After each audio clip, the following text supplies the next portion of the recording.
Welcome to the God's Peculiar People podcast, where we learn about the lives and characteristics of God's people.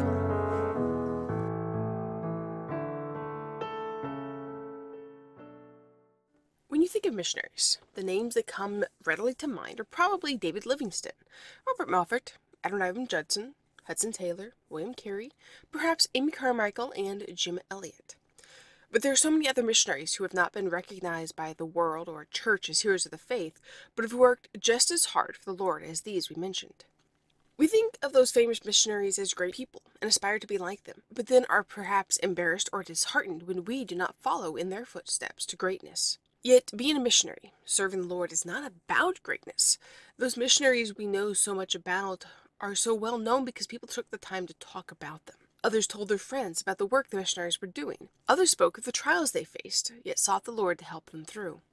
Many missionaries have gone to the field, yet no one knows who they are or where they served, because those of us who have stayed behind have failed to talk about them. We had them come through our church to hear about the work they planned to do in a far-off country. We hear how God moved in their hearts to leave their homeland, their families, the conveniences they are accustomed to share the gospel with others.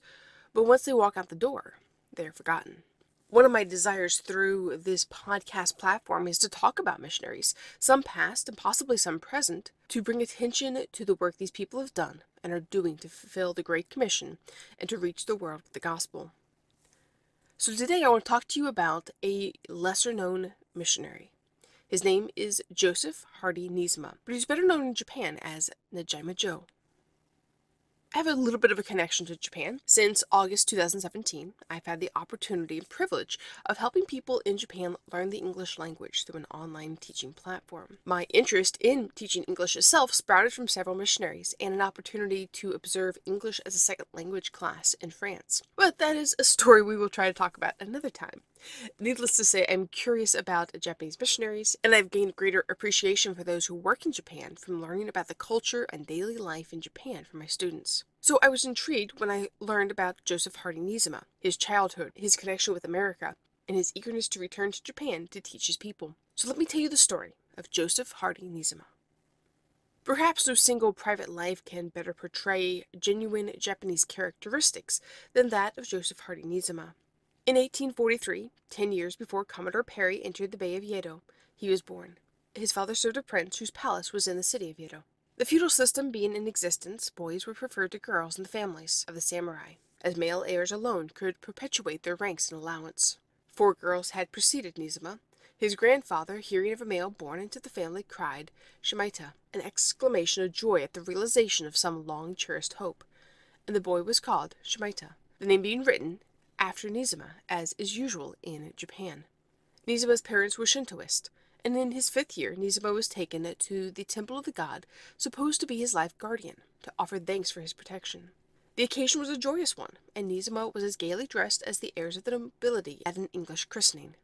Neesima's father was a teacher of penmanship, and many pilgrimages were made to the temple of Japanese hieroglyphics.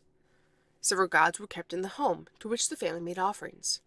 Neesima worshipped these gods until he was 15 years of age, and then, seeing they did not take of the food provided for them, refused to do so. At an early age, he developed studious habits, was very shy, and having some slight impediment in his speech, was sent to a school of etiquette, where he acquired graceful manners and a polite conversational style. He was selected by the prince to attend a military school which had been established under the auspices of the shogun. But later, he gave up these exercises and devoted himself to the study of Chinese classics. Again, he was fortunate in being one of 3 selected to take lessons in Dutch from a native teacher called by the prince to the court to teach his subjects. Afterwards, the prince promoted Neesima to the position of assistant teacher in a Chinese school. Soon after, Neesima's prince and patron died, and was succeeded by his brother, a man of inferior education. Neesima, now 15 years of age, was obliged to commence service to the prince. His business being to sit in a little office connected with the front end of the castle and watch the hall, and with other youths, to bow profoundly as the prince went out or came in, and to pass the rest of the time in gossip and tea-drinking. This life was intolerable to him. He often planned to escape it by running away from home, but love of family, a strong Japanese characteristic, kept him under his father's roof until he was 17 years of age. when the war cloud caused by the imperial party rising against the shogun threw the country into fearful commotion, and Neesima was chosen as a lifeguard to his prince. While thus engaged, he pursued his studies under great difficulties, but always with untiring persistence. He was allowed time to go to the shogun's naval school for lessons in mathematics. Here one day he caught sight of a Dutch warship lying at anchor in Yedo Bay. This dignified sea queen, compared with the clumsy, disproportioned Japanese junks, proved an object lesson to Neesima. And there was born within him the great desire for the improvement of himself and his country. The winter of the same year he had an opportunity to go by steamer to Tamashima. This was his first liberation from its Prince's Square enclosure, and his first experience with different and individual ideas. His horizon widened, and he was filled with new desires for freedom. Returning to Yedo, and sympathizing fully with the imperial party, yet bound by the moral code of Confucius to the service of love and reverence to parents, Neesima became restless, and his life might have been entirely perverted had not destiny intervened. And being asked of the informative influences of his life, Neesima, looking back to this time, might well exclaim with Charles Kingsley, "I had a friend." This friend had a small library, and among the books proffered for his use, Neesima found a Japanese translation of Robinson Crusoe, and among several Chinese books, an historical geography of the United States by the Reverend Dr. Bridgman of the North China Mission, a brief history of the world written by an English missionary in China, Dr. William's little magazines, and a few books teaching the Christian religion, and published at Hong Kong or Shanghai. Speaking of these books, Mr. Neesima later in life said, "I read them with close attention. I was partly a skeptic, and partly struck with reverential awe. I became acquainted with the name of the Creator through those Dutch books I had studied before, but it never came home so dear to my heart as when I read the simple story of God's creation of the universe on those pages of a brief Chinese Bible history. I found out that the world we lived upon was created by His unseen hand, and not by mere chance. I discovered in the same history that His other name was the Heavenly Father, which created in me more reverence towards Him, because I thought He was more to me than a mere creator of the world. All these books helped me to behold a being, somewhat dimly yet in my mental eye, who was so blindly concealed from me during the first 2 decades of my life." At this time no missionaries were allowed in Japan, so Neesima, recognizing God as the only Father to whom he owed life fealty, determined to break the environments of his youth, and to leave temporarily his family and his country. With some difficulty he obtained first his prince's, then his parents' sanction to leave Yedo, ostensibly to go to Hakodate, and in the spring of 1864 went thither. Neesima, always thinking of his country and its conditions, watched closely the people of Hakodate, and painfully cognizant of their corrupt existence, determined that Japan needed moral reformation more than mere material progress. His desire to visit a foreign land he confided to a Japanese clerk employed by an English merchant. This friend at midnight, and with great difficulty, conveyed Neesima in a rowboat alongside an American vessel, whose kind-hearted captain had consented to take the Japanese boy as far as China. At Shanghai, Neesima was transferred to the American ship Wild Rover, whose captain employed Neesima to wait upon the table, and, not liking Shimei, called his boy Joe, and was uniformly kind to him. After a 4 months' voyage, the ship reached Boston Harbor, and through the kind interest of Captain Taylor, Neesima was introduced to the owner of the Wild Rover, Mr. Alpheus Hardy, one of Boston's noblest philanthropists. He became at once interested in the boy, and with Mrs. Hardy assumed the responsibility of his education. In September 1865 he entered the English department of Phillips Academy, Andover. Here he remained until 1867, when his benefactors sent him to Amherst. His letters during his student life tell of frequent illnesses, which at times interfered with his work, of his tramps to the different states during vacation, of letters from his Japanese parents, of his anxiety about his home affairs during the rise of the princes against the shogun in 1868 to 1869, of his growing spirituality, and his heartfelt gratitude to Mr. and Mrs. Hardy. In a letter dated March 21st, 1871, Neesima writes that he met in Boston Mori, the Japanese minister sent to Japan by the Mikado. Mr. Mori offered to reimburse Mr. Hardy for Neesima's education expenses, and thereby made Neesima subject to Japanese government. Mr. Hardy at once declined the proposition, On September 17th, 1871, Neesima wrote to Mrs. Hardy that he had received a passport from the Japanese government, and that from the same source his father had received a paper saying, "It is permitted by the government to Neesima Shimichi to remain and study in the United States of America." In 1872, an embassy representing the imperial government of the Mikado visited America and Europe on visits of inquiry into Western civilization, and Minister Mori summoned Mr. Neesima to Washington to meet the embassy and to assist Mr. Takana, the Commissioner of Education. In this way, Mr. Neesima became acquainted with the more progressive men of New Japan, whose friendship in later years were of great value to him. Fearing, however, that his plan to return to Japan as a free advocate of Christianity might be endangered, he carefully stipulated that Mr. Mori should state to the embassy that any service desired of him would be undertaken only under a contract that freed him from all obligation to the Japanese government. Under these circumstances he was engaged, and soon proved so valuable an asset that Mr. Takana insisted upon his accompanying the embassy to Europe. There he gave all of his time to the study of the best methods of learning in schools and institutions of all grades, and on the basis of his reports was built today's educational system in Japan. From this European trip at the embassy, Mr. Neesima returned to Andover in September 1873. In March 1874, Mr. Neesima formally offered himself to the American Board, and July 2nd was appointed corresponding member to the Japanese mission. He was graduated as a special student from Andover Theological Seminary and ordained in Boston September 24th. The board held its 65th annual meeting at Rutland, Vermont that autumn, and Mr. Neesima spoke on the establishment of a Christian college in Japan. By his soul-felt enthusiasm, the young Japanese carried his audience with him. $5,000 was at once subscribed, and Neesima's dreams became a reality. In October, after an absence of 10 years, Neesima left New York for his native land. The changes that had taken place there seemed to him almost incredible. He found a national line of steamers, lighthouses at all important coast points, a general telegraph system, a postal service, an organized navy, and a railway between Yokohama and the capital. In the treaty ports, small Protestant churches had been established. But in visiting his parents at Anoka directly after his arrival in Japan, Neesima was the first to carry the gospel to the interior, and here he founded one of the most genuinely Christian communities in Japan. Neesima arrived at Osaka, the home of the American Board Mission, January 22nd, and here he planned to establish a Christian school with a broad collegiate course. But meeting with opposition, he gave up the project and turned his steps toward Kyoto. Here he met with many and varied difficulties, but by persistent effort opened on November 25th, 1875, the Doshisha with 8 pupils. The winter of 1875 was one of hardship and discouragement, but assisted by the Reverend J.D. Davis, D.D., he maintained the school, which constantly increased in numbers. On January 2, 1876, Neesima was married. His wife had been a teacher at the government school for girls, but her engagement to a Christian caused her discharge.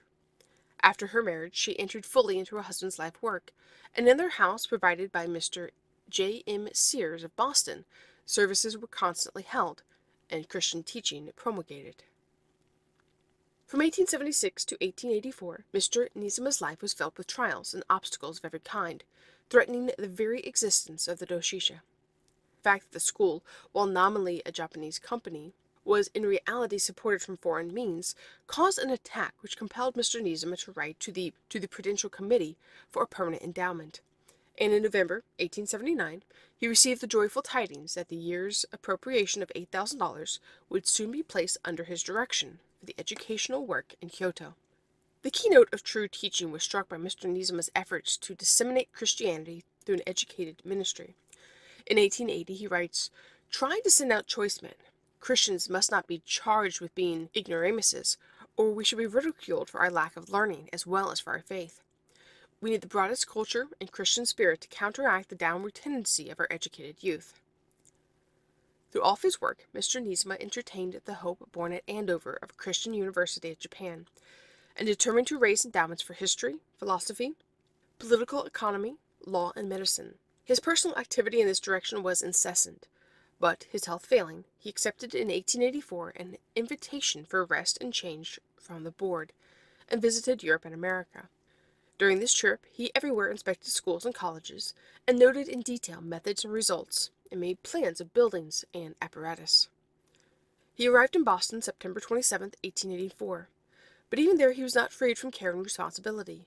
The outlook in Japan was broadening, and the demand great to place the doshisha upon a university basis. And he was looked upon as the medium between Japan and the source of its supply. In December, it became necessary for him to go to Clifton Springs, New York, for rest at the sanitarium. He left there in March 1885, somewhat better in health and cheered by the news that $50,000 had been appropriated for the Japan mission. He arrived at Yokohama December 12, 1885, and found 500 friends, students, teachers, relatives, and prominent citizens assembled there to meet him. The day after this, the 10th anniversary of the doshisha was celebrated, and the cornerstone of 2 new buildings laid. The school was in a flourishing condition, and the Japanese boy of long ago was now, by the acclamations of its faculty, president of the college. 2 years later, Amherst College conferred upon Neesima the degree of Doctor of Laws. May 17, 1887, an income of not less than $2,500 per annum was assured to the doshisha by the American Board. In April 1888, a meeting was held in the great Buddhist temple in Kyoto to consider the question of a university endowment. In July, a dinner was given to Mr. Neesima by the late Minister of Foreign Affairs, that he might present the question to distinguished Japanese guests. At this dinner, Mr. Neesima fainted, worn out by his efforts. The result of the meeting was a pledge of $30,000 to the university. In the summer of 1888, he was told by his physicians that he had not long to live, and by this advice was taken to a mountain resort. Here he was cheered by the gift to the doshisha of $100,000 from Mr. J. N. Harris of New York. Writing to Mr. Harris, Mr. Neesima says, "A donation like this is unknown and unprecedented in our country."